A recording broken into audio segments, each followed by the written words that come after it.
Debo coincidir exactamente con las apreciaciones en el sentido de que el futuro inmediato nos depara bastante oscuridad con la elección del presidente de la República, el señor Iván Duque Márquez. ¿Por qué? Por los signos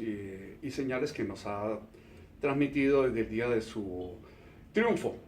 del 17 de junio del 2018 pasado. En primer lugar, el discurso de triunfo no tuvo la gallardía, la cordialidad, la cortesía, en términos del respeto por los demás, de reconocer, de felicitar al candidato opositor, al señor Gustavo Petro, desde el punto de vista de que fueron más de 8 millones de votos de quienes no estamos de acuerdo con el regreso del uribismo al manejo del Ejecutivo, por las implicaciones y los riesgos, los peligros que ello conlleva. En primer lugar. En segundo lugar, su primer acto como presidente, podríamos decir, fue precisamente el desconocer el Estado de Derecho imperante en Colombia, si es que eso existe. Desde el punto de vista, digo, de haber impuesto a su bancada y a sus aliados, que son, sabemos todos, el partido de la U, el partido Cambio Radical, el partido conservador, los restos del partido liberal gavirista, y algunas personas que se abstuvieron inicialmente en la primera vuelta y otros que votaron por Fajardo, y algunos aún que por temor a Petro votaron por la extrema derecha, y también a sus seguidores cristianos y católicos, los que siguen al señor Ordóñez, instrucción de obstaculizar, de bloquear en el Congreso de la República la aprobación de la ley de reglamento de la Justicia Especial de Paz. Si eso se llama búsqueda de la concordancia, de la conciliación, de la reunificación de los colombianos alrededor del futuro, pues empezó bastante mal. Tercero, el tuit de la señora Alicia Arango, mano derecha del señor Uribe y ahora muy cercana también al señor Duque, informándole al país por ese medio de redes sociales que si bien el presidente electo de la República de Colombia, el señor Iván Duque, el jefe es Álvaro Uribe Vélez. Pues increíble, increíble, porque es que aquí se elige es un presidente, no un presidente que tenga jefe político, y mucho menos ese señor tan cuestionado con más de 300 casos de investigaciones penales en curso. En cuarto lugar, el delegar al señor Alberto Carrasquilla como jefe del equipo de empalme con el gobierno saliente del señor presidente Juan Manuel Santos. Alberto Carrasquilla es una persona que es cuestionada también por manejos irregulares, está vinculado con las investigaciones de carácter disciplinario, fiscal y penal, de la malversación de fondos del Estado en el caso de Reficar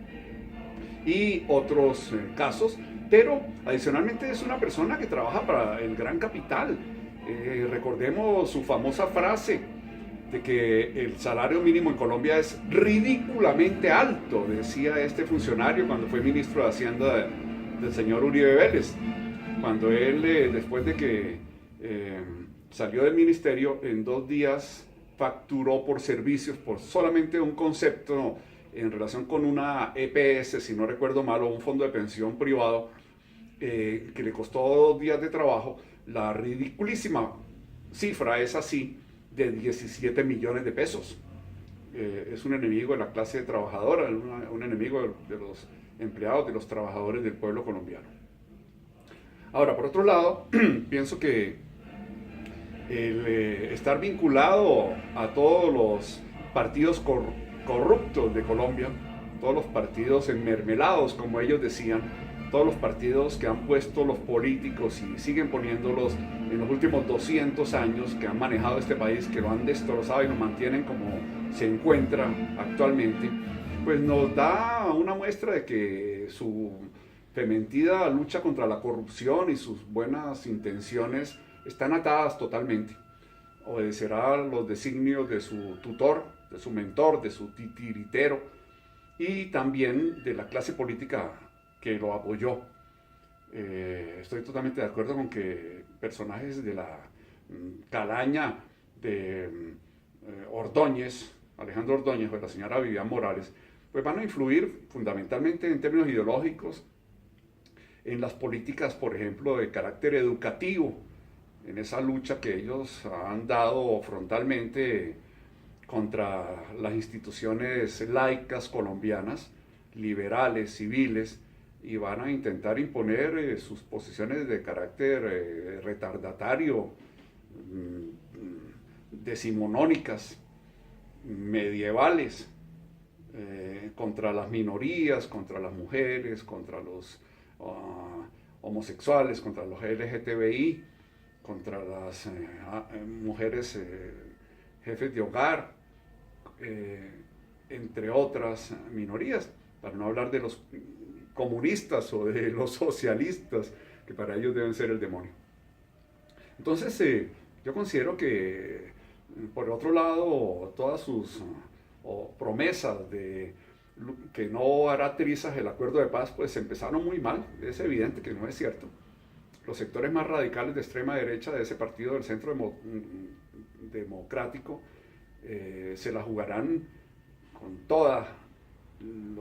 lo que tengan en contra del proceso para sabotearlo, para destruirlo, para hacerlo trizas. Y por otro lado, económicamente, en términos de políticas, continuaremos con el neoextractivismo, el extractivismo más rampante, basados en la extracción de recursos naturales no renovables, con exenciones tributarias al gran capital, sobre todo para atraer la inversión extranjera, que es lo que tanto añoran, en contra de las reformas rural, de la reforma fiscal, de la reforma laboral. Seguramente se la jugarán por una reforma pensional en contra de los intereses de los trabajadores, aumentando la edad de pensión tanto de mujeres como de hombres, así como la cantidad de semanas a cotizar, bajo el prurito de que el sistema pensional está en crisis, que es un hueco fiscal gigantesco y que el Estado no puede mantener ese gasto al futuro. Y basándose en la famosa regla fiscal, entonces reducir el gasto público social, que recordemos que de acuerdo con el mandato constitucional es un gasto que tiene prioridad sobre todos los demás y que no se puede bajo ninguna circunstancia reducir en términos porcentuales en relación con el año inmediatamente anterior. Y yo pienso que todo esto va a quedar claro en las primeras semanas del mandato de este señor Duque. No es más que recordar cómo se refiere al señor Uribe Vélez como el presidente eterno, que no, si no fuera tan ridículo que da risa, pues realmente debería dar tristeza y preocupación, porque parece que efectivamente la lucha contra el Estado social de derecho, contra los derechos fundamentales, las libertades individuales consagrados todos en la Constitución del 91, contra las altas cortes que están investigando al señor Uribe, repito, por una cantidad de delitos que siguen vigentes en cuanto a la apertura de esos procesos, tendrían posibilidad de ser archivados en la medida en que las altas cortes se fundan en una sola, que es la iniciativa de la extrema derecha, y el nombramiento o designación de los magistrados de esa nueva supercorte, favorables todos al centro democrático. Por tanto, digamos que la expectativa no es la mejor. Pienso que vienen tiempos difíciles para nuestra nación, para nuestro país, para el pueblo colombiano, para los trabajadores. Seguramente será un momento, un tiempo, una época, un cuatrienio sumamente beneficioso y productivo para el gran capital, para la gran burguesía, para las multinacionales, para los ganaderos, para los terratenientes, para los grandes banqueros y financistas, como siempre, pero seguramente en mayor medida, mayor profundidad, y ya veremos hasta qué punto el pueblo colombiano pueda resistir. Será el momento de la resistencia contra esas políticas antipopulares y antidemocráticas que seguramente empezarán a regir a partir del 7 de agosto de este año, de reformas antipopulares y antidemocráticas por parte de las bancadas de la extrema derecha, que eventualmente pueden ser mayoría en el Congreso de la República, la repartición de puestos, prebendas, contratos para sus aliados, tipo Vargas Lleras, tipo Pastrana, tipo Gaviria, tipo Partido de la U, tipo Ordóñez y Vivian Morales, con toda la recua de secuaces, y muy poco creo que va a quedar para los trabajadores. Amanecerá y veremos, dice la agio popular. Muchas gracias.